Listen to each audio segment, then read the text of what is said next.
Good afternoon and welcome to the afternoon session of the Landmarks Preservation Commission's public hearing and public meeting of December 6, 2022.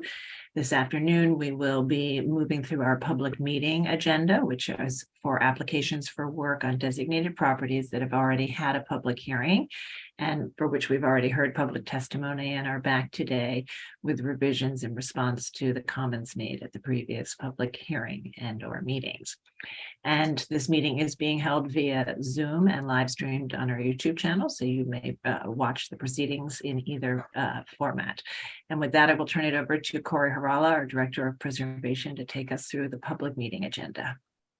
Thank you, Sarah. We'll begin with public meeting item number 1, LPC 23-00996, an application for a certificate of appropriateness in the Borough of Manhattan, Block 539, Lot 39. 163 Bleecker Street in the South Village Historic District.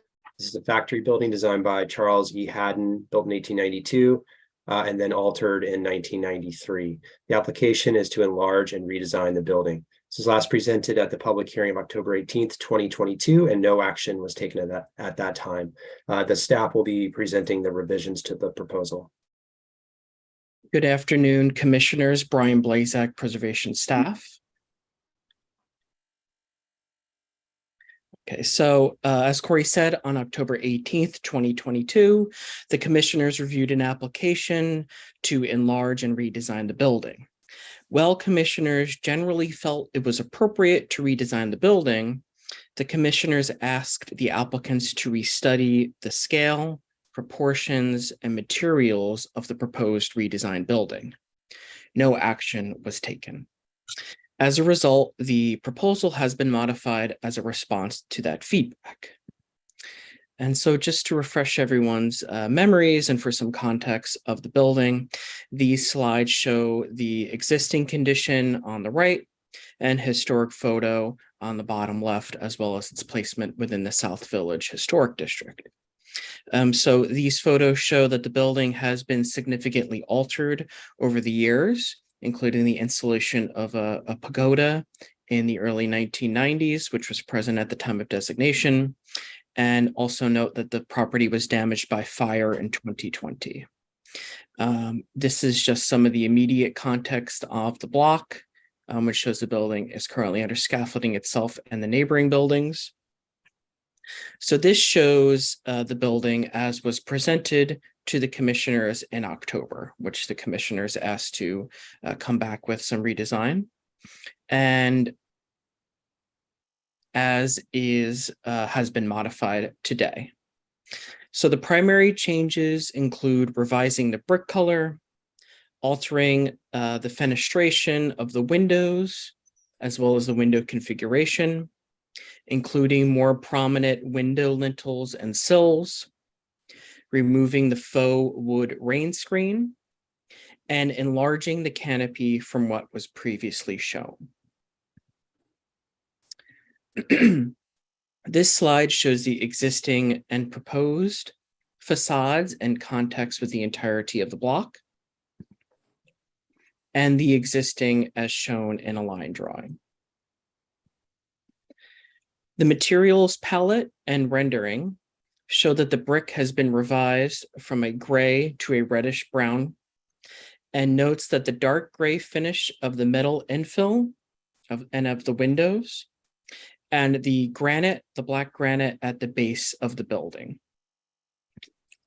And these next two slides show that the and includes the details on the storefront, includes details on here if you can see my mouse, the poster vitrine, which is going to be lit by a single light source. The canopy will feature it's a 5-foot canopy, and it's going to feature an LED sign, which has white text on a dark background. And it also has details on the revised cast stone sills, brick headers, and the metal windows. So the architects are here if you have any questions, and I think I'll leave it on this slide, which best shows this proposal. Thank you. Thank you, Brian. All right, commissioners, do we have any questions for either the architect or for Brian? Yes, Commissioner Bland, please go ahead. Could you just put up even next to this, if there is a slide that shows it, what we rejected last time? Yes, there's not one that has them both on the same Oh, page, which perhaps was an oversight, but this is, excuse me, this is the previous Right. iteration, Okay. which included mainly dark brick. There was spandrel windows, which has been revised out as well. There was some metal panels up at the top floor, as well as a faux rain screen as well on the left side of the height. building. Same height. Yes, the building is the same height. Thank you. All right, any other questions? All right, we might be able to move to our discussion. So as Brian said, the last time we saw this, the building was of the same height, and it had the double or sort of triple height openings for the right-hand side for the programming, and I think on the left it was for circulation, and that one had a sort of a faux wood rain screen infill. And at the time that we saw this at the public hearing, I think that many commissioners said the building could be taller, but found the height and general massing of it to be appropriate.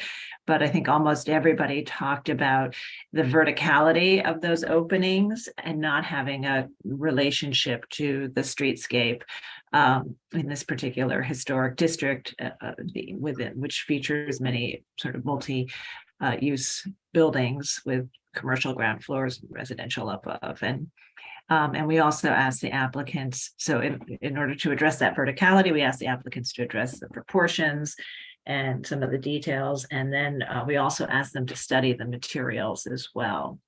And so they've returned today with a different brick, breaking the openings up by floor. So there's now brick in between the second and third floor, and creating more of a punched opening look. And they have also reconsidered that faux wood rain screen and treated the storefront a little bit differently. So we'll have a discussion and see if they've addressed all of our concerns. And not everybody was here last time, so I'm going to start with those who were here. Right, and Commissioner Shamir Barron, you were here, and I think you generally agreed with all of the comments about the verticality, lack of horizontality, and restudying proportions. And I think you also felt that the storefront level was very important here. Right, and it was kind of busy, and there were other issues, I think, with it. Yeah. I think it's very kind of plain now. I think the storefront is better than it was. The canopy all the way across this building, it seems at this dimension, something about it seems a bit heavy, but otherwise the thing is very plain spoken, I guess, and I suppose that is acceptable. I mean, it doesn't call as much attention to itself as the previous proposal. I think it seems that you couldn't possibly define the vintage on the new proposed building. I think I could approve it. I'd like to hear others. Okay, all right, thank you. Okay, and Commissioner Chapin, you were here as well and had similar comments about the proportions and materials. Yeah, I actually think this is quite nice. They have achieved a much more sense of horizontality, and they also have the colors and the materials, I think, are all more appropriate. The design with the punched windows. And to me, it now has a discrete presence in the streetscape, which is very appropriate. So I actually can approve it just as presented. Okay, thank you. All right, and Commissioner Devonshire, you also were here and agreed with many of those comments. I think this one is appropriate. I'd like to see perhaps a little bit more of a, not really a cornice, but perhaps a corbelling at the top. It looks like a structure that had a cornice, and the cornice has been taken off because that architrave is so tall now. But that's not a killer for me. I can approve it as is. Okay, thank you. Commissioner Chen, you were here as well. Yeah, similar comment to the other commissioners. I think the applicant has responded to the concerns. And this is much improved and I can deem it appropriate. Okay, and Commissioner Bland, you also felt that it needed to be more contextual within the streetscape and I think to blend in. Well, I had a bowl of gumbo for lunch. I'm not sure if, and it was really hot. I'm not sure that that's what's going to affect my comments now, but to me, this is an example of the tyranny of context. What we had before was, I don't know exactly why I was opposed to it, but to me, this is banal design beyond belief. I can't begin to approve it. It's just not design. And I think we on the commission sometimes get bamboozled a bit by looking at adjoining buildings and saying the context of our building under consideration has to somehow reflect that. Sometimes that's an appropriate approach, I suppose. But when it comes down to a tiny little building like this, needing to ape its neighbors is, to my way of thinking, profoundly wrong. And the scheme that we had before us, I now could easily vote for, but not this one. Okay. All right. And I think that, I think that nobody at the previous hearing felt that it had to actually match the other buildings. I think it was more about introducing a balance of horizontality and into the verticality, and there could be many ways to do that. So I think the way that they've chosen to do it has not addressed the concerns for you. Okay. Not for me. Commissioner Lutfi? Well, let me make sure. Oh, yeah. So I happen to feel like I happen to agree that they kind of went too far in the other direction, maybe as just to make sure they could get approved. And so what ended up happening is there's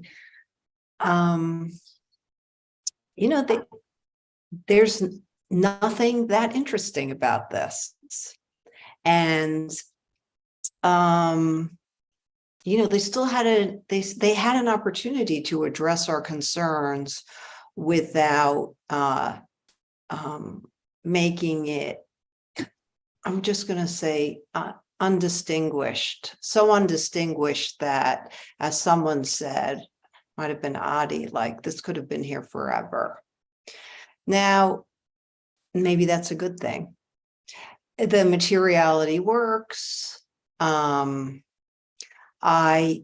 don't know if you're going to have muntins in those windows. I would have them in all of them.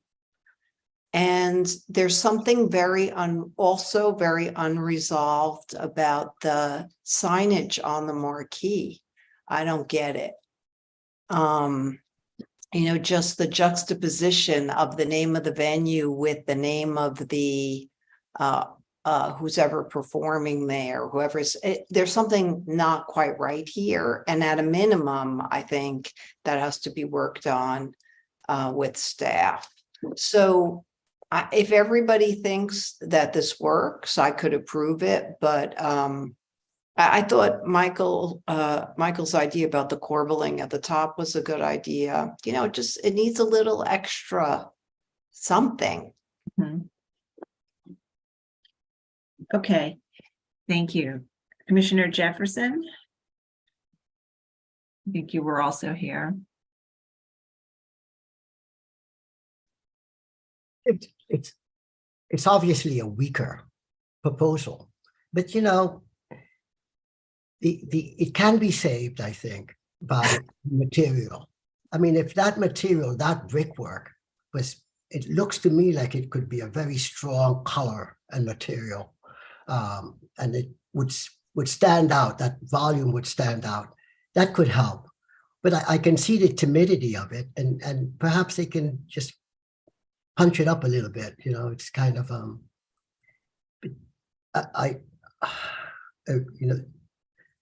of those. Right, sort of some of the comments that we've heard about adding some detail or corbelling at the top, looking at the multi-pane configuration a little bit throughout, and having some Or maybe consistency just in pushing that. the windows back, having more shadows, deeper shadows. Some using the elements they have to create a dynamic facade. They're not, they're just making everything just standard. So if they pushed it back, got more shadow lines, got different head and sill details, made it more robust. The facade needs to go through facade study, you know. Okay. Okay, all right, thank you. Commissioner Gustafson? Yeah, I can't remember whether I was here, You were here, yeah. and I would have thought that I would have been an advocate for it being taller. Yeah. But you know, the question for us is not whether this is the best, the most appropriate potential design, which I don't think it is. But the question is whether it is appropriate. And I think some commissioners have expressed the sentiment that it's not. But I think for me, I might have asked for something different, but I don't think it's inappropriate. Yep, in terms of its proportions and its materiality, okay. All right, I think Commissioner Goldblum, you're here still. You were not here last time, but I know you have to hop if you want to give us a few comments before you do, after having heard the Right. discussion. Yeah, thanks. So I feel I hear Fred loud and clear, and I share his disappointment. However, I think that I think that as an architect, I'm disappointed that it's not better designed, and more compelling in its own right. But from a appropriateness perspective, I could approve it. I think that it's kind of sitting on the fence between kind of a neo-rationalist grid thing that it was last time, and a more traditional-ish, faux historicist kind of thing. And it kind of shows that lack of conviction as to where it wants to be in glaring ways. The fact that the grid is square, I think, on the second floor, big window, but then it's rectangular everywhere else, just makes it look kind of unresolved and sloppy. It's not historical, but it's not rationalized either. I agree with Adi's comment that the canopy would be stronger if it stopped at the edges of the windows, did not go the full width. I could approve it as is with those minor adjustments. I think Michael's idea of the corbelling is fine, but I mean, I think that it's kind of the difference between appropriateness and architectural quality. I think it doesn't shout itself out as something negative, yet it doesn't contribute in a positive way to the historic district. So I think I could approve it, but it would certainly be improved if they sought to do so. Okay, thank you. And Commissioner Holford Smith, you also were not present, but having heard the conversation, wonder what your thoughts are. Yeah, I think a lot of people have made some really good comments about the building. It is pretty bland. No offense, Fred. That's usually positive. Yes, I know. And I think Everardo's suggestions were good about trying to give some depth to the facade, maybe. But I also agree that it's not inappropriate as is. I think it could be improved architecturally. So, and I think they could probably work with staff. Okay. If everyone else is okay with it. I think they had a precedent image that they could look at more closely. Page 18, 179 Sullivan Street. I think it's dark brick with similar detailing that. Sorry, it's the PDF page. What page is it? On the 15.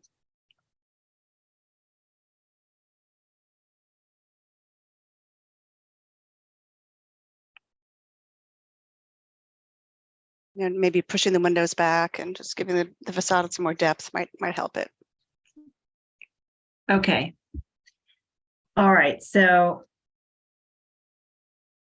I think where we are is oh yes, Commissioner Bland, please go ahead. And my fellow commissioners, please don't view this as a harangue, but I just wanted to end my little mini harangue, by saying I worry that by approving this, which we're clearly going to do now, we're sending a message to all the architects who propose new designs in historic districts that the lowest common denominator is how you get an approval. I think that's a terrible thing for us to be sending out. At least that's my view. And for me, bad design, or bland design in this case, is simply never appropriate. It's just not appropriate. So that's where I come down, and I always will be on that side of design. And I'm sorry to see what's happened here, because I think they followed our direction to a fault perhaps, and then here we are. But I just wanted to say that one thing, just so that at least I'm clarifying my position. Thank you. Thank you. All right, Commissioner Lutfi. I mean, I really do think that they, I agree with this, that, and I think I said it, that they, went like completely in the other direction just to sort of theoretically ensure that we weren't going to object. And even though I agree with what John said, which is it appropriate? Yes. I don't know. Maybe we should have them just do some tweaking and come back to us. Because Fred made a good point, which is, I'd said, well, let's see what the other commissioners think. And I guess I could approve it, but they need to do some tweaking. And everybody kind of said the same thing. And yeah, I mean, I think that there is a lack of enthusiasm about the design, and I think that people have said that it could be better. And I do appreciate Fred's comment about design quality, because I do think that in our historic districts, they are designated because the historic buildings have quality to them. And enough of them have quality that results in a sense of place that warranted designation.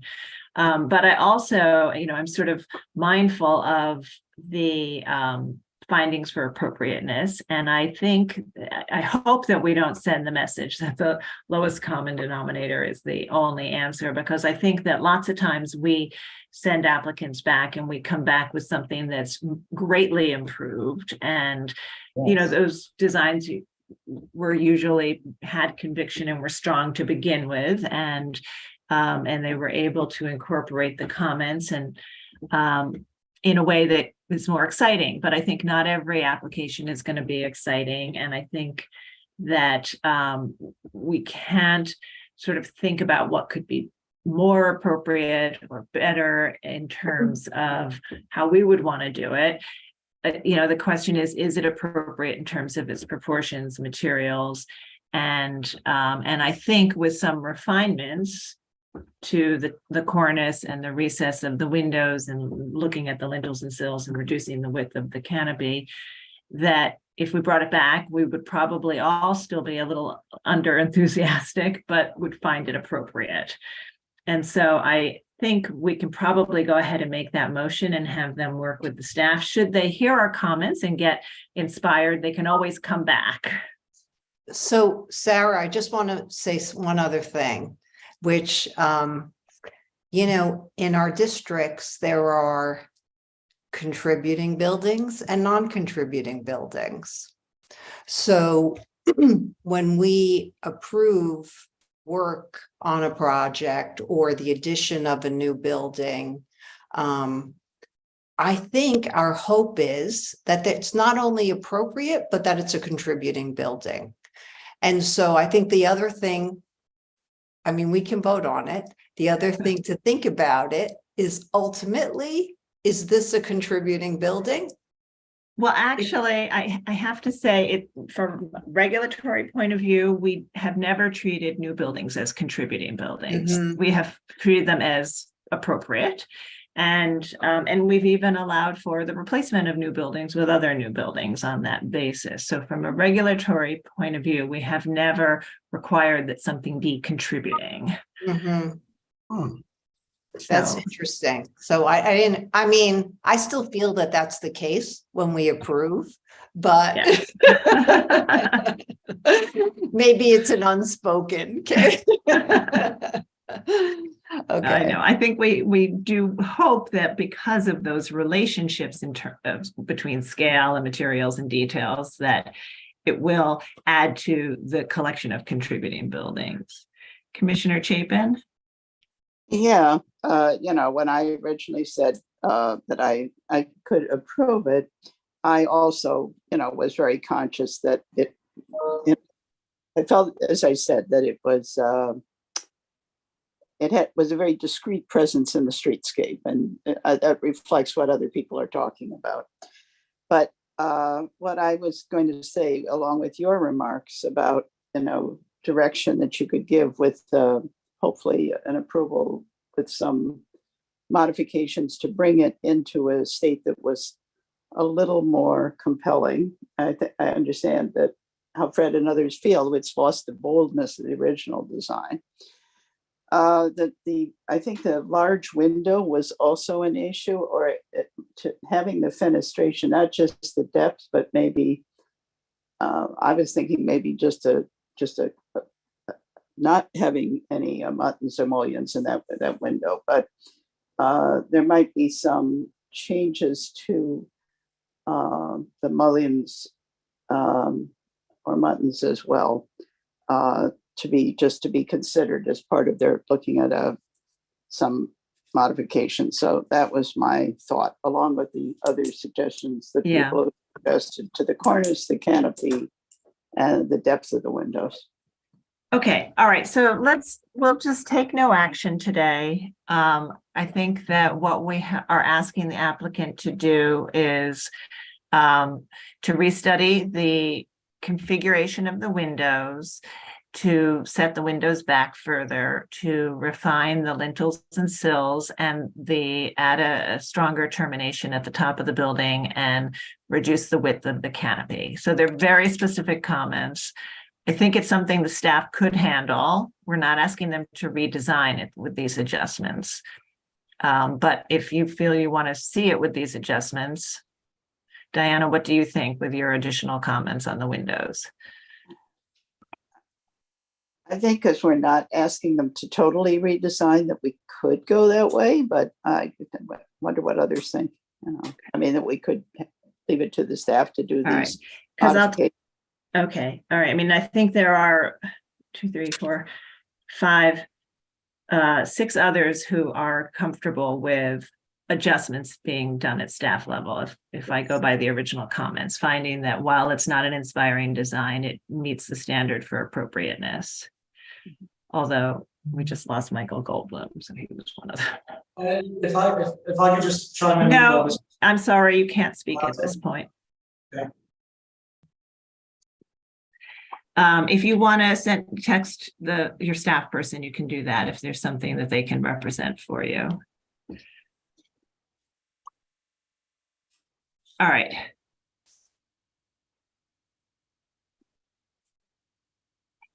All right, so commissioners, why don't I'm going to try to do this. Let me try to make a motion on this one and see if we can get it out. I mean, I think that the comments we've heard are very, very specific.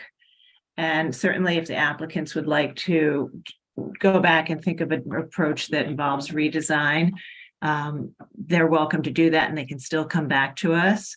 But we'll see if we can vote it out with the staff, and I'll make a motion and see if we can get to 6 on that. All right, so let me see what I can do here.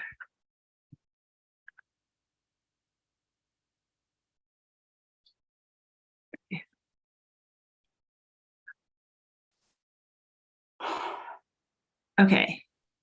In the matter of docket number 23-00996, 163 Bleecker Street in the South Village Historic District, a factory building designed by Charles E. Haddon and built in 1892 and altered in 1993. This is an application to enlarge and redesign the building.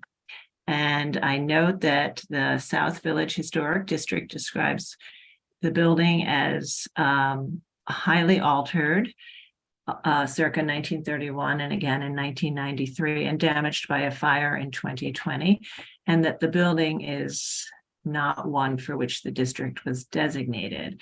I further note that the historic district is characterized by as a diverse mixed-use district with a long history of supporting performing arts venues.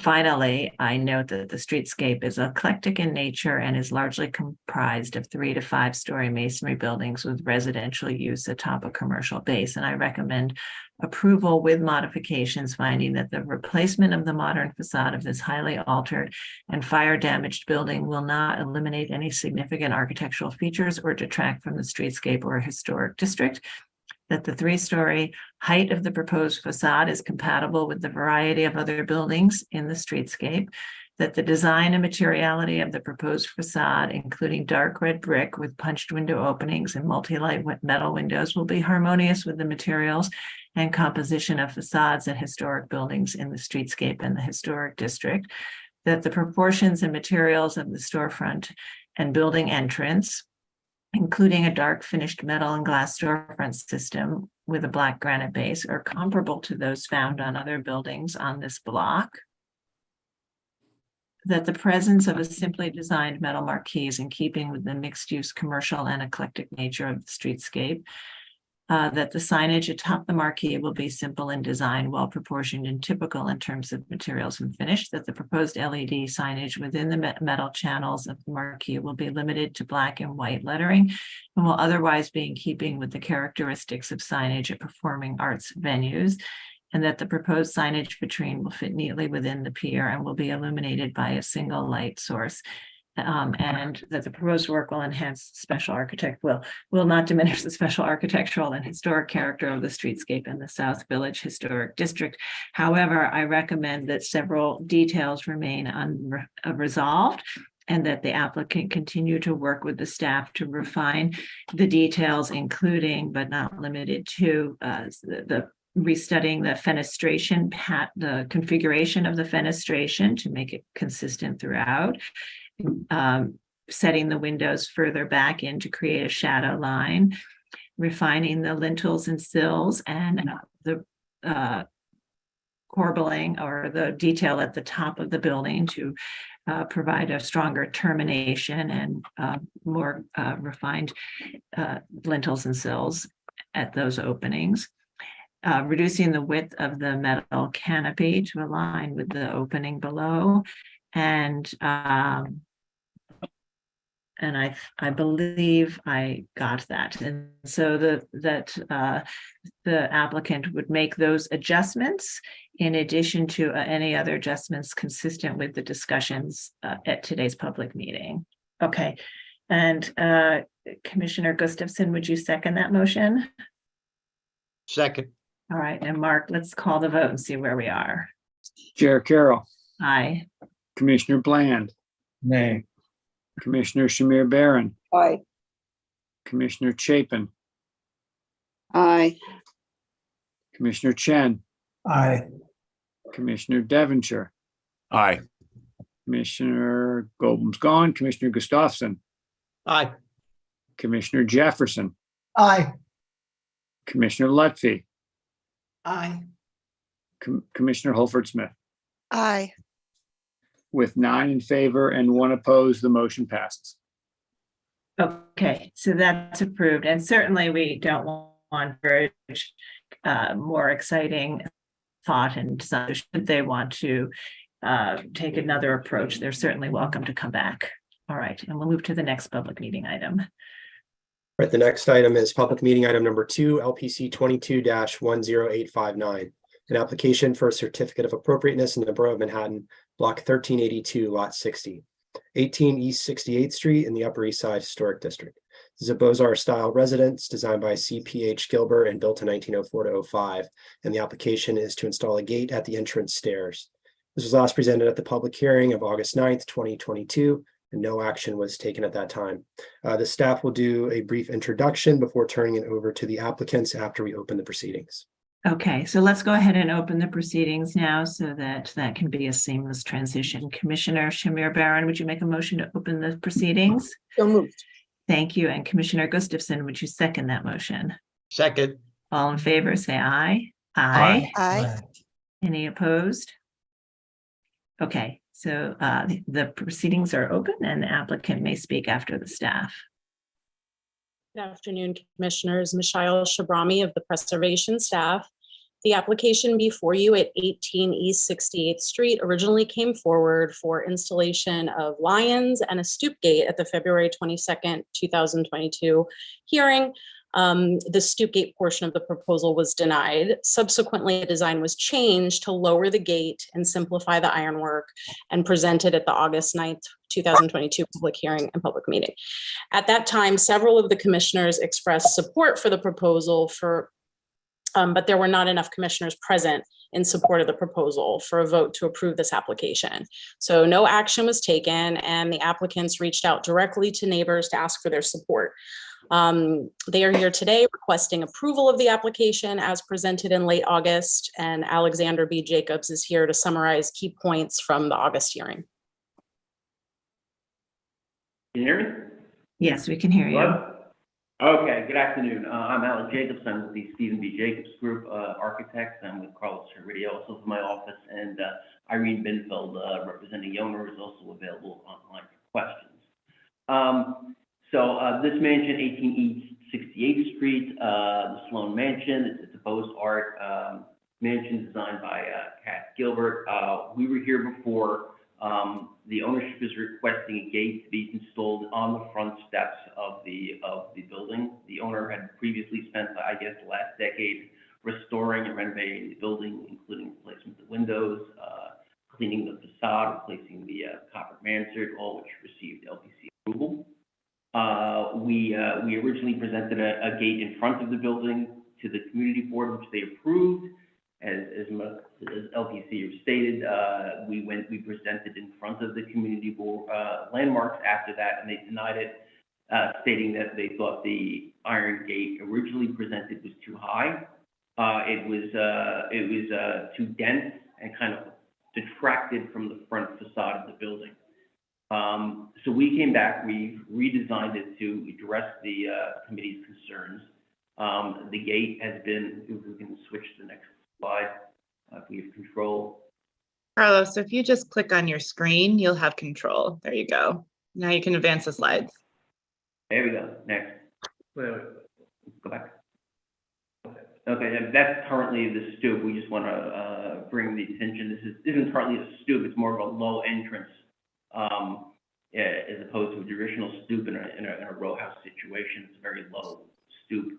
The revised gate would be much lower, not detract from the ornamental ironwork of the entranceway at all. If we want to flip to the next screen, so we've got a much lower gate. It's not the height of the areaway gate that was before. It's much more open. While it does incorporate some of the historical elements or design features of the original iron gate that surround the areaway and the upper portions of the facade. We've lightened it to make it much more open. So we think we've come up with a compromise that addresses the Landmark Commission's concerns regarding the gate, as it will not block or detract from the ironwork in front of it. Additionally, since our last presentation to LPC, ownership has reached out and obtained letters of approval, which have been posted to LPC from about, I think, 7 of the neighboring properties in the immediate block. Based on all the following, we ask that the LPC approve this revised application. Okay. All right, thank you. Commissioners, do we have any questions? Okay.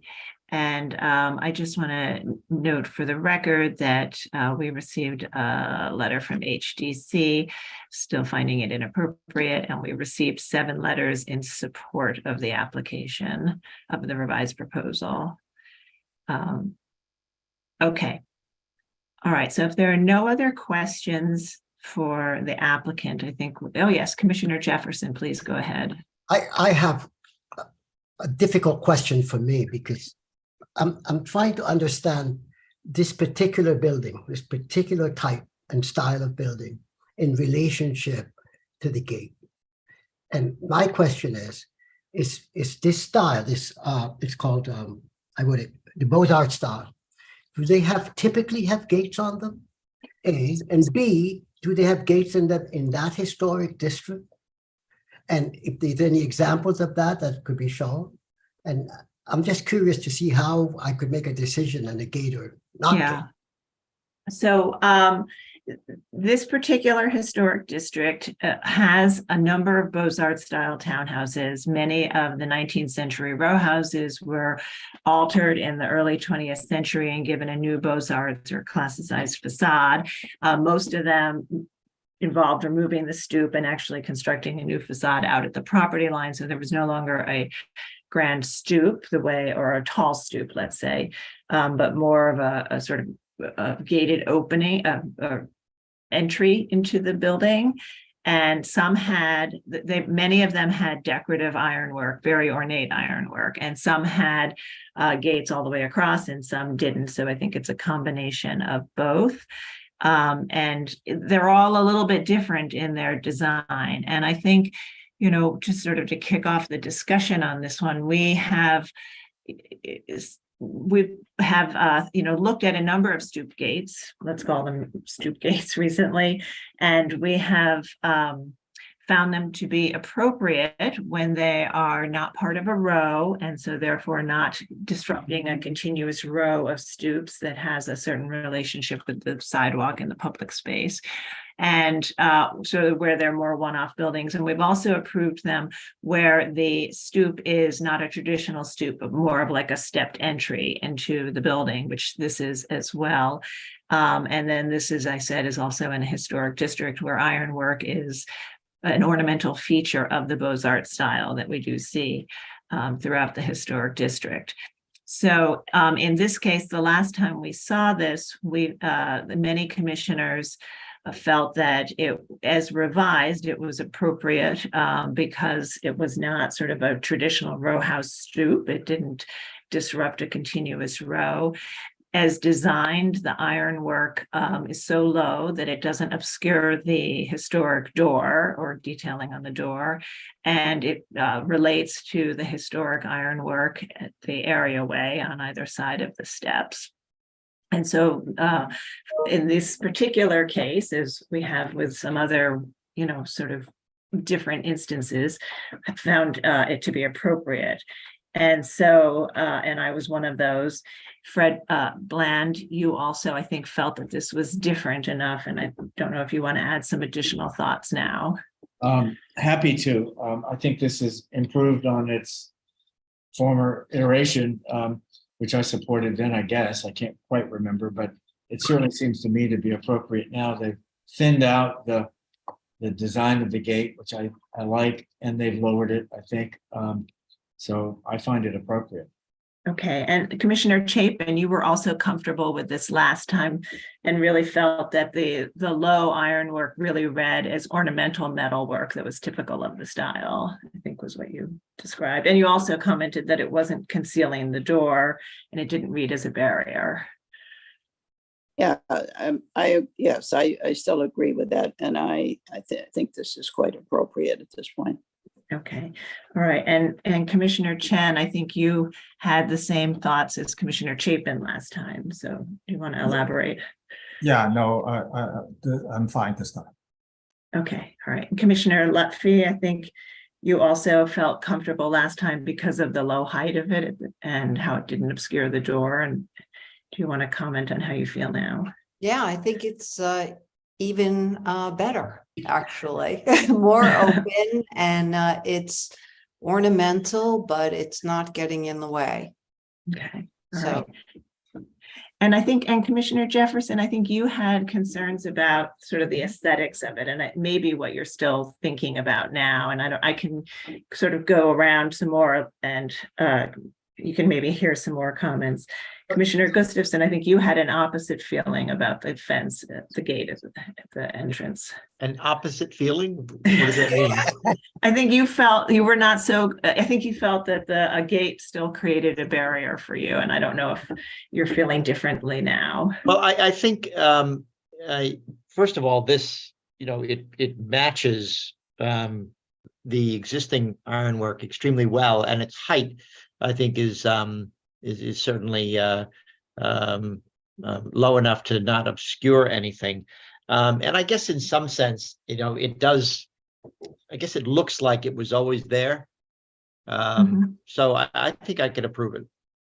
Okay. All right. And there were some of you who were not here last time, and I can go to them unless Commissioner Jefferson, you want to add some thoughts now, or I can. No, I can approve it. I just didn't try to contextualize it. Yeah. To see where it is and why. Okay. But I can accept it. I think it's the lowering of it is obviously you can basically see the sill. It's almost innocuous, so it's fine. Okay. All right. And Commissioner Shamir Baran, I think you were not here the last time we saw this. Right. And I'm actually having a very difficult time with this because I think I've supported all of the gate fences that we've seen, even when in cases, I think when others felt that they were not the right size or something, I've for the most part understood that they were acceptable and found them appropriate. In this case, I feel differently. I mean, I think that the composition of the Beaux-Arts facade, the kind of the dominance of the front door gate or ironwork, grillwork is so, I mean, that is so much the focus of the facade and its composition that I think, and the ways that currently the ironwork returns at the piers finishes it, it's complete, it feels complete. Additionally, I think the steps are so beautiful in the materiality, in their kind of dimension, their depth is so lovely. So I'm having a difficult time. The only thing that I can sort of, and then additionally, I think that the height that they're proposing is not the right height if it were to be acceptable to have a gate at the first step. And so what I'm looking at is on page 3, the way that the gate cuts in, to the left of the facade of the front door, cuts into the lower level, or is the entryway into the lower level. And it is it meets the height of the existing rail. And while I understand that if a new rail at the front, a new entry gate would, if it were at the height of the existing rail, would hide some of the front door, I think at least it would be in keeping with the kind of the line of the existing grill. So I don't know. I'm not comfortable with it in general, but if Right. It were to be acceptable, it should be taller, I think. Right. And I understand that sort of the proportions that relate to the style, and it's sort of this, again, this tension between the community board and our own commissioners asked that it be reduced. So here's where we are. Okay. Thank you. Yeah. Okay. Commissioner Holford Smith, you were also not present. Right. I kind of agree with Adi, although I think if they proposed a fence that high, we probably would reject it as being too high. I think the fact that they've made it almost the same exact height as the actual ironwork that's existing there, that I can find it appropriate at that lower height. Okay. And I think that you'll walk past it and it'll be low enough that I think your focus will be more on the door than on the slow gate. Okay. All right. And Commissioner Devonshire, you also, I think, were not here last time.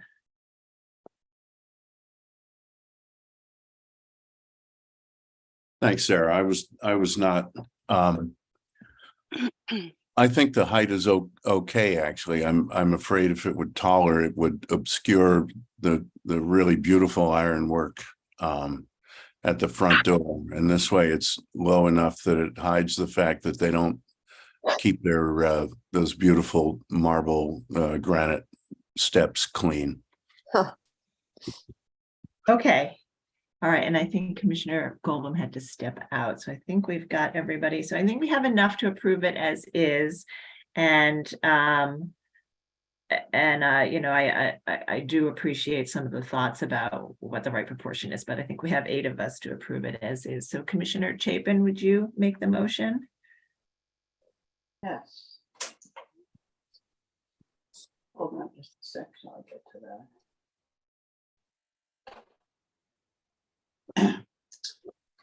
In the matter of a certificate of appropriateness for Manhattan, LPC 22-10859, 18 East 68th Street, Upper East Side Historic District. The Beaux-Arts style residence designed by CPH Gilbert and built in 1904-05. Application is to install a gate at the entrance stairs. I note that the building style, scale, materials, and details are among the features that contribute to the special architectural and historic character of the Upper East Side Historic District. I recommend approval, finding that the work will not eliminate or damage any significant architectural features, that the proposed gate assembly will be consistent with a variety of fencing installations found in front of Beaux-Arts style residences throughout the historic district in terms of its placement, that the presence of a gate assembly at this low stair of a townhouse within the surrounding context of larger buildings without entrance stairs will not disrupt any unifying feature of a row or the streetscape. That due to its low height, the gate assembly will not obstruct views of the entrance or detract from its prominence. That the gate assembly will match the historic area-wave metalwork in terms of material and finish, and feature a simplified version of its design, helping it to remain a harmonious presence. And that the work will not detract from the special architectural or historic character of the building or the streetscape. Great, thank you very much. Commissioner Bland, would you second that motion? Second. All right, Mark, will you call the vote? Chair Carroll, Aye. Commissioner Bland, Aye. Commissioner Shamir Barron, Aye. Commissioner Chapin, Aye. Commissioner Chen, Aye. Commissioner Devonshire, Aye. Commissioner Gustafson, Aye. Commissioner Jefferson, Aye. Commissioner Lutfi, Aye. Commissioner Holford Smith. Aye. With 10 in favor and none opposed, the motion passes. That's approved, thank you. And we'll move to the next and final public meeting. All right, and that is public meeting item number 3, LPC 22-11047. This is an application for a binding report in the Borough of Manhattan, Block 2241, Lot 35. 4881 Broadway, the Dyckman House individual landmark. It's a Dutch colonial style farmhouse built circa 1785. The application is to construct an addition and provide barrier-free access to the house and the site. This was last presented at the public hearing of July 19th, 2022. There was not a quorum of commissioners present at that time, so no action was taken. The applicants will present revisions to the proposal after we open the proceedings. So let's go ahead and do that now so that can be seamless again. All right, Commissioner Jefferson, would you make a motion to open the proceedings? So move. Thank you. And Commissioner Devonshire, would you second that motion? Second. All in favor, say aye. Aye. Any opposed? Okay, so the applicants may speak after the staff, and I'll just also note for the record that Commissioner Goldblum and Commissioner Chapin are recused on this item and have left the meeting.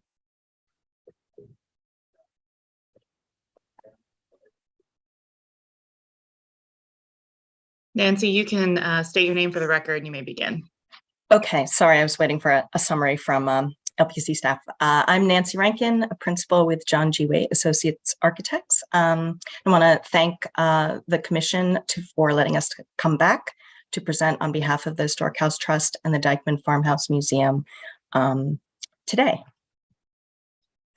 So just quickly to remind everyone of the complex scope of this pretty comprehensive project, we are proposing to construct a two-story addition at the north facade of the Dyckman Farmhouse Museum and doing a pretty comprehensive rehabilitation of the entire site to create both a new entrance that will provide barrier-free access to the site and to rehabilitate the landscape, which is in fairly poor condition, and improve it for programmatic use by the museum. And included as well is a full restoration of the interior and exterior of the house. These are just a few exterior conditions photos to remind you of the house's condition and its configuration. So a brief summary of what we heard from the Commission in July, that our previous proposal was too large and out of scale and proportion with the existing farmhouse, and that there were some questions with the materials that were proposed, in particular the roofing material. So in response, we have significantly reduced the footprint of the addition by about 10 feet in the width of the addition. And what that has resulted in is a change in programmatic use for this addition as well.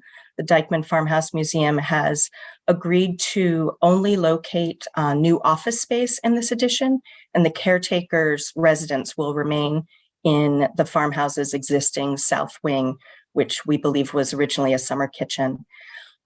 We've also reduced the physical and visual impact of the ramp, and we'll show you some imagery to support that, and eliminated some of the previously code required 42-inch guards for that ramp.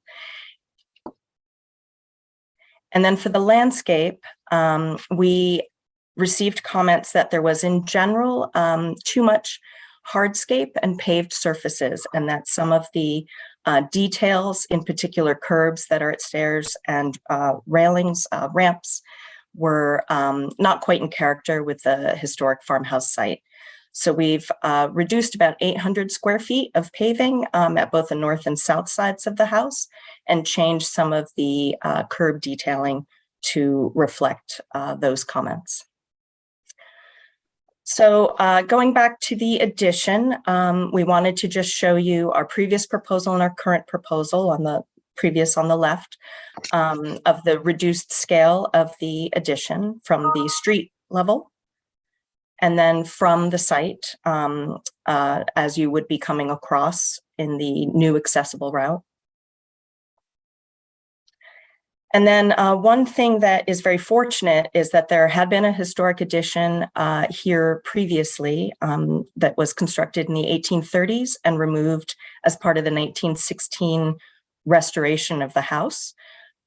We have a lot of archival information to sort of guide us in terms of what we could do with the proposed addition. So this is a comparison of the previous proposal on the top and the current proposal down below. You'll see that the proportions and scale have reduced that 10 feet in width when looking at the east elevation. And you'll also see that the roofing material of the addition is now wood shingle to match the main farmhouse.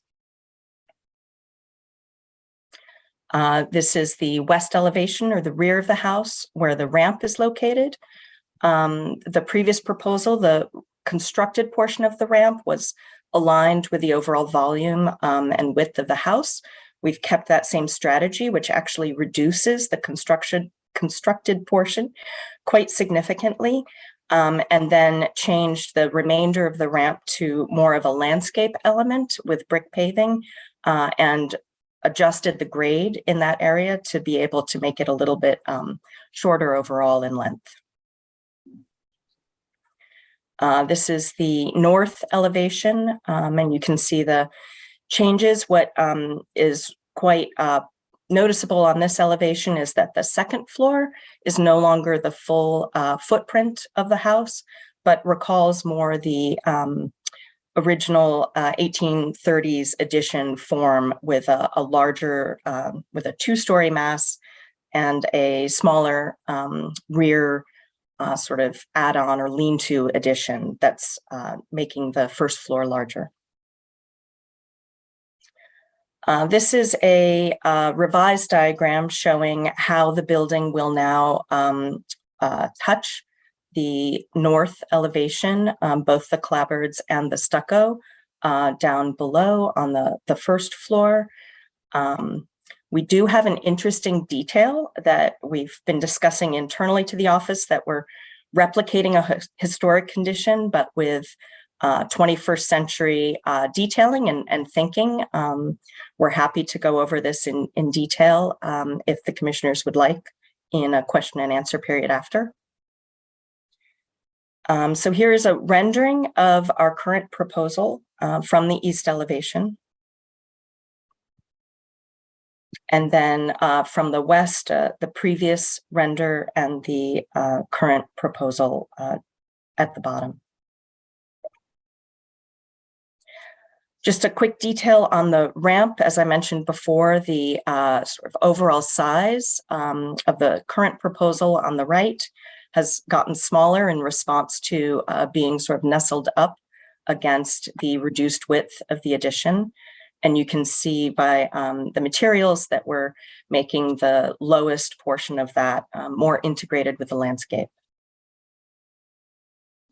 These are elevations of the ramp previously and at the bottom current, where we've been able to reduce almost all of the guard height railing now that we've been able to reconfigure the overall shape of the ramp. These are the material palettes. We noted before the wood shingle roofing on the main portion of the addition. We're still proposing metal roofing, a flat seam for the much more low sloped, shallow sloped rear addition and the front porch. Moving to the landscape, these are just some overall photos of the existing site and areas both close to the house and across the landscape. There's a significant, for commissioners who were not here previously, a significant variation in grade from street to first floor of the house is almost 15 feet in elevation change. So we're really using the site quite a bit to be able to accomplish accessibility and as universal a design as possible. These were the existing conditions and the challenges to the site. Currently you access right at the corner of Broadway and 204th Street. Other challenges with the site are that it is very difficult programmatically for the museum to take much advantage of the site given its condition and where areas for gathering are. And there's no barrier-free public restroom facilities at the site either. So that's another programmatic challenge we're addressing. The previous proposal to the left, the current to the right, the large and very positive change we feel to the site is to relocate a more welcoming public and universally accessible entrance further down 204th Street, and then along the western edge create, integrate into the landscape, a gentle path that comes up to the northwest corner where the Hessian hut is located, where there's a constructed ramp kind of tucked far away from the house that then brings you up to the north of the house and to the ramp. Responding to the comment in particular about paved surface, we wanted to show a bit of comparative analysis of what the existing conditions were, our previous proposal, and then our current proposal.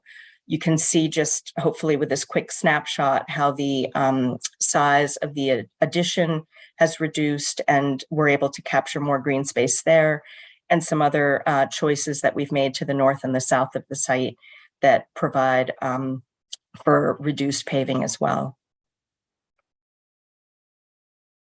So then just looking at these areas in a bit more detail of the changes that we've made previous to the left and current to the right. In particular, the productive gardening area and sort of demonstration kitchen garden, we've changed the configuration of that to make that a singular area that people can move around instead of individual beds. And we've been able to reduce the amount of paving right at the top of what will become a staff entrance, and reoriented some of the bench locations there just to be able to provide some additional green space, some grass areas. To the north of the site, which will be one of the primary programmatic areas for the museum, by virtue of changing the ramp configuration, we're able to give this a little more of a enclosed space and kind of define and delineate it a bit better. And while it's still got that accessible paved surface, which is similar to what's there today, it's got much more of a sort of defined landscape area around it, with both with trees and shrubbery. And then again, back by the Hessian Hut, this was an area in 1916 that had a small parterre garden. We're proposing permeable pavers in this area, and we've modified the paving pattern, which might be a bit difficult to see on screen, to reflect sort of the organization of that parterre garden from 1916. These are details that you saw previously of the ramp that's tucked into the northwest corner of the site. Sort of different character of metal with a mesh for guards, kind of very simple and nondescript, tucked into the landscape. These are some images just to try to show the way that we would like to have the stairs sort of disappear into the landscape where we're able to with topography, and how the handrails will hopefully have a very light presence on the site. There'll be stone steps, despite the photographs reading as concrete. Another materials palette of the materials that we're proposing that we showed last time. And then these are the same images that we'd showed previously, just of the exterior perimeter wall and the details of the new entrance at 204th Street and how that connects to the paved pathways that are currently there in brick. New entrance gate, including parks signage and infill of the wall where a previous gate was located. This is the existing, the only access to the site today that will be revised to be just staff access. Previous proposal to the left, current proposal with the changes at the top of that stair that we showed you in the landscape diagram previously. And then just a few renderings again to take you through the site as you would arrive at the new entrance on 204th Street, and then make your way into the site, and then along the accessible path. And thank you very much. We're looking forward to hearing additional comments from the commission at this time. Great, thank you very much. Commissioners, do we have any questions? Yes, Commissioner Shamir Baron, please go ahead. I've put up my hand and taken it down because I'm not sure about this. So I'm just wondering if you had considered actually using more of the existing sort of rubble and stone material and construction methodology for the new ramps, sort of rather than simply integrating them, you know, on their sides with the landscape, which some of the year is going to be not very lush. You know, you've got this opportunity here to use the kind of the ground dimension, the exposed foundation in a sense. And I'm wondering if you considered that. And I should just say that, you know, I understand that you might have had a completely different approach to this project, which would have meant that the addition would be an every way contemporary addition, and we would have considered that and debated it. But instead, and I think happily, you found the historic condition and the fact that there was this other side to the building, and are hewing close to it. So I'm wondering if you didn't take that, why you didn't take that yet another further step, and rather than introducing contemporary materials for the landscape elements, not use a more sort of traditional and sort of handmade, in a sense, approach to everything that to all of the ramping, especially, and the handrails. Right. I think in 1916, when there was a significant reworking of both the site and the house in order to donate it to the city of New York, a lot of the sort of rubbly type of landscape that had emerged over time from it being a farm site and sort of slightly modified here and there by necessity, a lot of that was actually cleared away. And quite a bit of the 1916 feel and some of those very materials are still on site. So we've been trying to find, I would say, the middle ground that recalls some of that earlier farm landscape qualities. And I think more with the type of plantings perhaps that we might do. But also retaining, because there's a significant amount of it, some of the 1916 detailing. You know, the brick paving is from that time period and persists on site. I think it's something we could continue to study and to try to, you know, I hear your point about trying to really make it a site where as you walk onto it, you're sort of transported back in time to the era of the farmhouse. You know, we're also trying to make sure that we're fully accessible, universally accessible, and sometimes certain materials are better at doing that. And we have some drainage issues because of the steep topography as well, in terms of some of the materials choices. But I think we'd be very willing to look at that at a fine grained detail going forward. You know, sort of harmonizing Department of Parks and Recreation standards with maintenance issues and all of that together. I think that's definitely something we could do. Thank you. Are there other questions? Yes, Commissioner Jefferson, please. I read someplace about the issue of the color and the forensic trying to find the right color of the existing building. And there was some, I think when I read, there was some discrepancy. Could you explain that? How are you, the forensic issue of finding the right color, what time, what place? What is your approach to that? What is your thinking? That was studied quite a bit previously, I believe. And I have to say for the farmhouse itself, we have not gotten to that part of our portion of the work yet. Okay.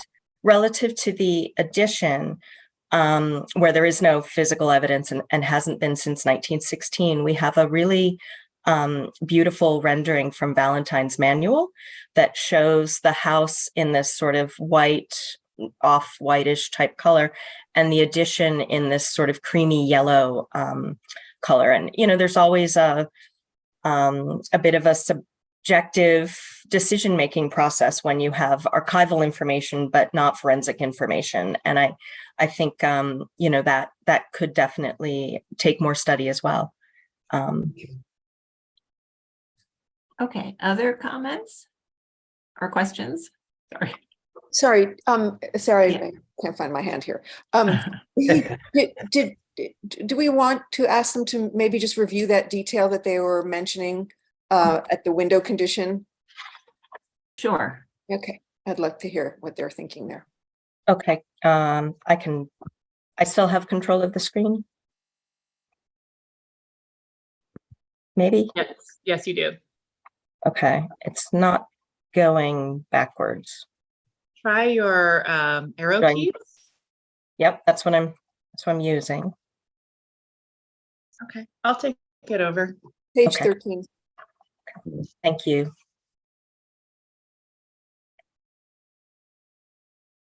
So one of our theories is that perhaps, as would have been maybe common again in an agrarian kind of setting, that this was a standalone building in 1830 that was repurposed and moved against the building.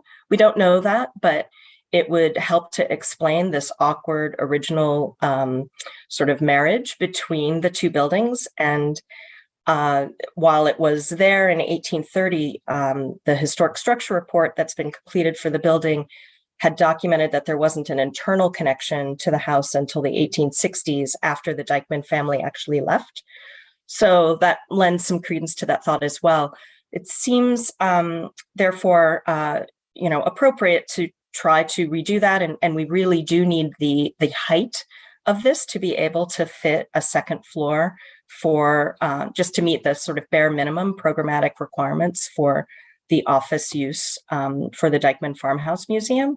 So taking cues from the flashing detail that integrates between the clapboards on the south side and the south addition, we'd be replicating that same detail, but going across the window, trying to preserve as much daylight into those second floor spaces as possible for the museum's use. This would happen on both the east and the west window on this elevation, and retaining the wood window in place, but creating sort of outboard of the existing window and more in plane with the clapboards, a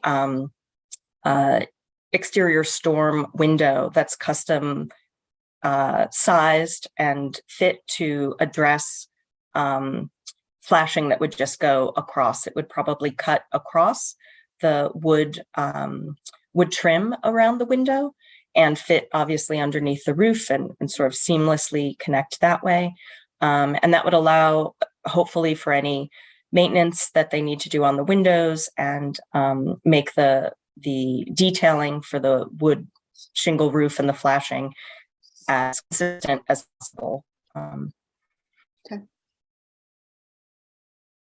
Okay, other questions?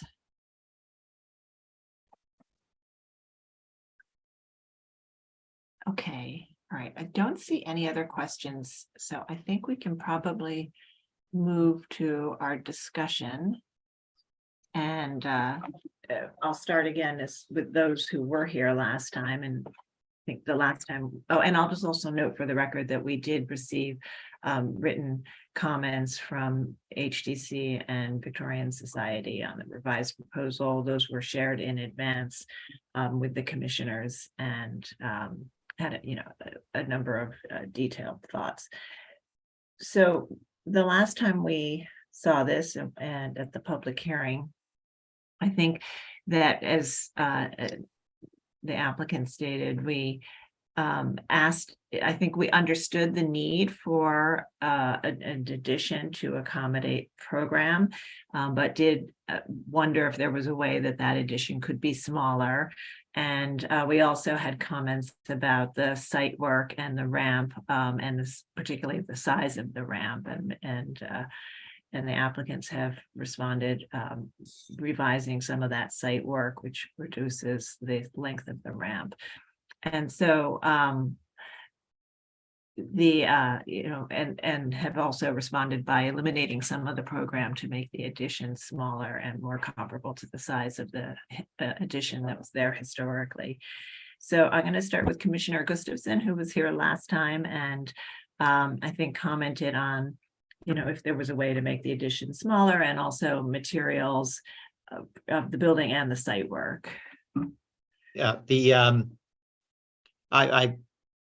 I think they responded to my comments in every way. I think the addition is now more reads as subordinate to the main building, whereas I think it read originally, even though it was connected by that little hyphen previously, it looked like a second major building on the site, and now it looks more like a subordinate extension. So I think they did a good job with that. I think the handicap access ramp is much more subordinate and hidden, although I take into account Adi's comments, and anything they can do to make it even less visible is to be appreciated. We also wanted them, I think, to reduce the amount of paving on the site. Yeah. And I think they accomplished that in a couple of different ways. It is, as they have pointed out, and I know the site extremely well. It is a very difficult site to work with. I think the architect came up with a terrific plan to work around what is otherwise an extremely difficult path to enter the building and to get accessibility throughout the site, which was in some areas virtually impossible as it is currently. So I'm very happy with the changes. I do think they need to continue to work on figuring out that color, which is, I think, a very small issue. And of course, they can work with staff and as I've heard, the applicant is very willing to continue to perfect this as they move along. So I'm very happy with it. Okay, great. Thank you very much. All right, Commissioner Devonshire, you were here last time and had comments about reducing the size of the addition as much as possible, but you also talked specifically about the metal roof having a glare and preferring a wood roof, which they've changed in response to that comment. They have satisfied every misgiving that I had, Sarah, and I think they've responded really wonderfully. I would say that I could endorse it even more if they followed Adi's suggestion about using traditional materials. You know, the Manhattan schist is all over the place. It's what would have been used everywhere. They could, if they could introduce more of it onto the site, that would be great. But they've done a wonderful job here. Okay, great. Thank you. Commissioner Chen, I think you also had similar comments about the size of the addition and the material and amount of paving. Yeah, I just want to echo the rest of the commissioners. The applicant has done a very nice job in reducing the footprint and the modification, especially at the back. I love the way they treated the new ramp treatment, and this is a very historic site, and I'm looking forward to seeing the improvement being made. Great, thank you. And Commissioner Jefferson, you also were here last time, and I think you specifically commented on the size of the ramp and the amount of hardscape versus planted or softscape.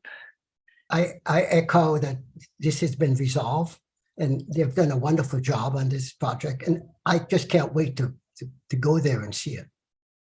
Okay, great. All right, and so the rest of you were not there, so I'll go ahead. Commissioner Bland, you were not present, but have heard some of the discussion today in addition to Adi's question. Yeah. Right. I certainly missed a nice presentation, I think back in July, was that? Yes. Yeah. Yeah, I'm sorry I didn't see it. A very, very interesting proposal and a place I have never been, but plan to go to soon. It's an extraordinary layering of our city as it's layered around this extraordinary little farmhouse, isn't it? I just want to say a word about adding new to old, because I think there's a bigger story here that's an important one. You know, often, and certainly the Secretary of the Interior's standards would suggest, although we don't have to follow them at all, you know, you really make the new very clear, distinct from the original. And I think that's a good principle, mostly to follow, maybe always to follow. But the question is, how distinct is it, and when is it appropriate to be almost indistinguishable? And I use the great example, of course, my own firm did it so many years ago. The new stair in Grand Central on the east side of the concourse was a brand new stair then. How modern should it be, et cetera, et cetera. And of course, we all know that the changes that were made when a new stair was put in were tiny. And so the whole place feels like a whole. And I think this is what the changes here have brought about. It's going to seem like a little bit, and thank goodness we had that early 20th century series of editions and photographs of it to go by. I think that was such a great archival piece of work to know that and to be guided by it. And I think what we have now, as opposed to the original scheme, is really so much of that approach. And the differentiation, I mean, do we need a plaque? I don't know if we need a plaque here, but it would be nice to be able to see that differentiation. I did notice that the yellow, I don't think that we talked too much about it, or I didn't hear too much about it, the yellow paint. Maybe it doesn't really need to be yellow. It could be kind of a slightly off-white that might differentiate it slightly, but still bring it into the gestalt of the whole. And I just noted one other discordant thing for my eye, and I'm not even sure we control it, but the benches being Central Park benches, in other words, park benches, great in most cases, but I would say not in this case. If there's a more appropriate bench that might have been seen in an earlier time and less associated with Central Park, it might be more appropriate, but that's just a kind of an aside comment. Basically, I think this is a wonderful project. Okay, great. Thank you. Commissioner Lutfi. First of all, I want to, having not been at the prior meeting, I want to applaud my fellow commissioners for all of their very helpful comments, which have steered this project to a really wonderful place. And also just my observation about the tremendous, just from the responses from the applicant, about the tremendous knowledge and work that they have actually done to get the project here, as well as their openness to continue exploring how to make it even better. It's like such a wonderful thing for us to experience as we work and look at all of these applications. So just based on what I've seen, and I have to agree that, that earlier circa 1910 photo was very helpful in showing how, and the fact that there was an earlier edition and indicating how it was integrated. And this, this now looks like a wonderful assembly here that fits very nicely together. And the use of the desire to use existing materials that were originally used, I think is wonderful. And this change to decrease some of the hardscape, I think looks very good. And I also want to say, I love the way that they made this accessible at the back. It's just like a lovely entrance.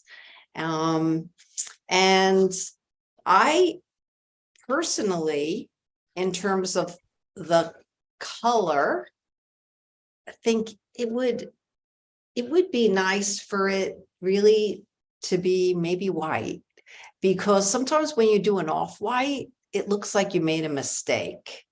And, the yellow doesn't seem quite right to me. But other than that, I think it's great. Hey, thank you. Commissioner Shamir Baran. Yeah, for some reason, I think I was at the previous hearing. Really? Because I remember it, but maybe I just think that this is just such an important project and so meaningful that this exists on Broadway and 207th Street.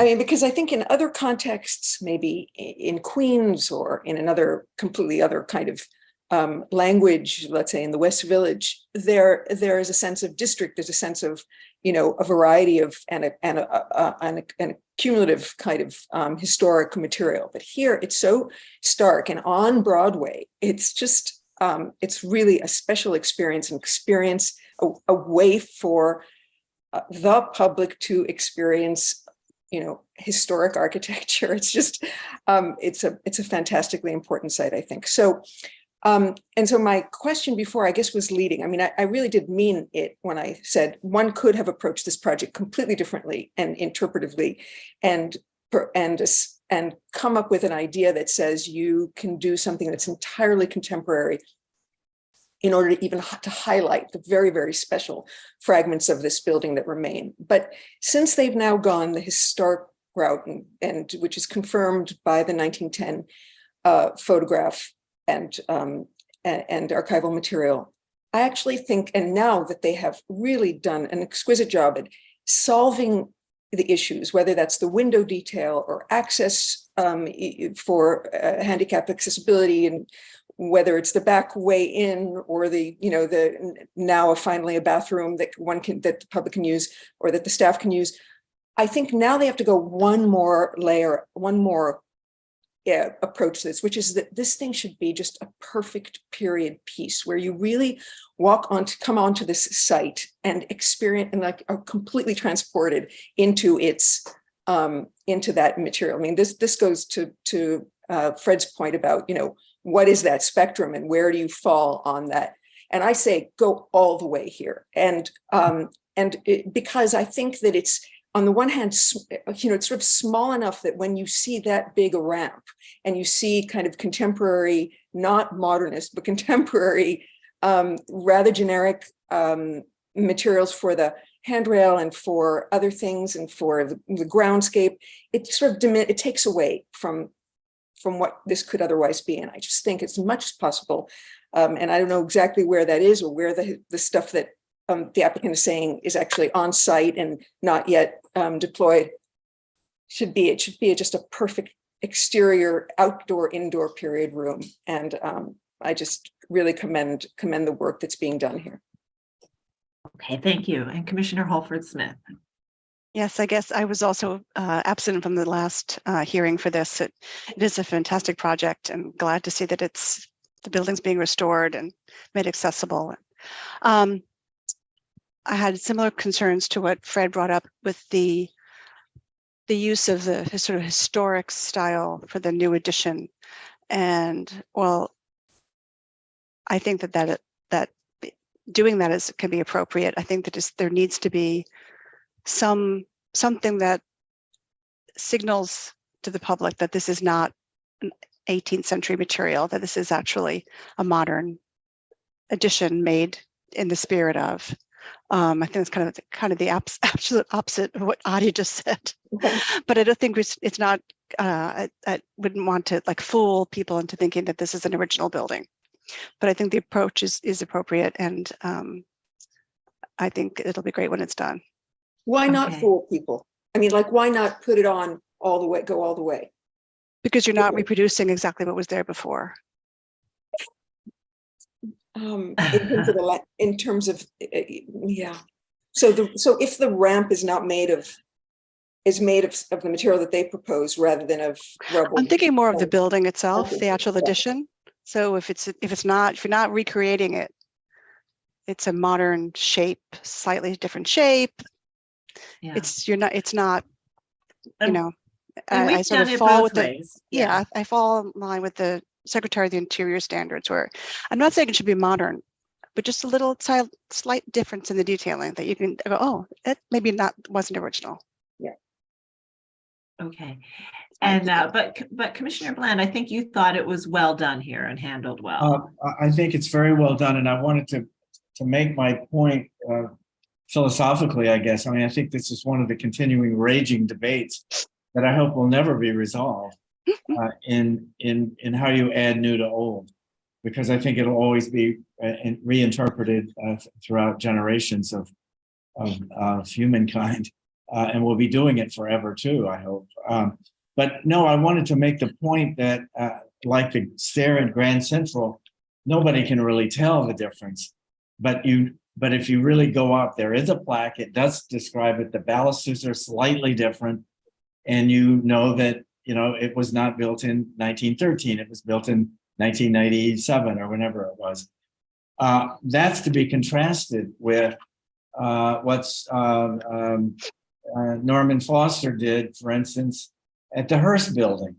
Completely, wildly different on top of something that was, built again 100 years before the addition was built. Each, in my judgment, is appropriate. Each requires extraordinary judgment by smart people to think it through, to see what is the appropriate way forward. And yes, both approaches can be appropriate, I suppose, but I want to suggest that what is here before us is almost what Addie is saying, with the exception of, say, a plaque or something. We don't want to fool the public, but we want the public to enter this site as if they are being transported into another century, notwithstanding the 6-story tenement and apartment buildings all around it. So that requires, to me, that it be very, very, very, very similar. So, well, sorry, too many words there, but I wanted to make the point really clear. This is a raging debate, and it'll never go away. That's It right. doesn't ever go away. And I think we have always found sort of either approach to be appropriate, but I think you're right, it's in the details and the decisions. So, but I think we have support today for this project, and I want to thank the applicants for really thinking about our comments. We do want to recommend some changes. I think that they continue to work with the staff on the color. A few of you raised that, as well as the materials of the ramp. And also they could look at the bench design. And I think that would cover the comments that we've had as we've gone through our discussions. So Commissioner Gustafson, would you be willing to make that motion with the caveat that they continue to work with staff on those elements? Certainly. In the matter of LPC 22-11047, 4881 Broadway, the Dyckman House, an individual landmark, a Dutch colonial style farmhouse built circa 1785. The application is to construct an addition and to provide barrier-free access to the house and the site. I recommend that we issue a positive report with a few modifications, finding that the construction of the addition will not eliminate any significant architectural features from the house or site, that the proposed addition will occupy the footprint of and will have the same setback from the front of the building as a historic addition that was demolished in the early 20th century, that the massing of the addition will only be expanded from the historic footprint at the rear of the first floor, preserving the historic relationship of the addition and main building at the primary facade, that the form, design, details, and materials of the proposed addition, including a simple rectangular footprint with a gable roof and porch, wood clapboards and roof shingles, wood windows and doors, and flat seam metal roofing at the porch and rear extension, are evocative of the historic addition and will be harmonious with the historic house. That the proposed alterations to the site will occur mostly at the rear of the house and the site, where they will not interfere with the primary views of the landmark from Broadway and West 204th Street. That all the significant features and structures on the site, including an historic shed and Hessian hut, will be maintained and no significant landscape features will be removed. That all new fencing, gates, stone wall, and infill of the perimeter wall will match the design and materials of the existing features. That the proposed ramp will be located adjacent to the rear facade of the new addition and will not obscure any portions of the rear facade of the historic house. That the ramps at the house and at the corner of the site are a contemporary intervention on the site. Let's skip that one. That proposed paving materials and benches are consistent with materials currently found at the site and do not call attention to themselves or detract from the landmark, subject to a comment forthcoming. That the balance of paved area and planted area on the site will preserve the park-like setting of the house, and that the proposed work will make the house and site more accessible and open to all visitors, thus furthering its educational mission without detracting from the special architectural and historic character of the house or site. I also recommend that the applicant continue to work with staff on the color for the new addition, and also that the applicant study the possibility of using more traditional materials for the accessibility ramp and other site elements, and also that they work with staff on the design of the benches. Great, thank you. And Commissioner Devonshire, would you second that motion? With pleasure. Second. Thank you. Mark, will you call the vote? Chair Carroll, Aye. Commissioner Bland, Aye. Commissioner Shamir Barron, Aye. Commissioner Chapin. She's recused.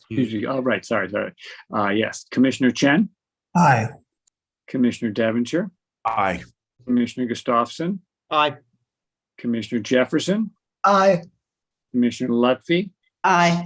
Commissioner Holford Smith. Aye. With 9 in favor, none opposed, the motion passes. Okay, so that's approved, and please continue to work with the staff. And we look forward to seeing the work completed. And that concludes our public hearing and public meeting today on December 6th. And we'll see everybody next week. Thank you all for participating, and thank you, commissioners, for all of your thoughtful comments and hard work.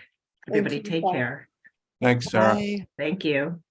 Thanks so much. Yeah, thank you, everyone.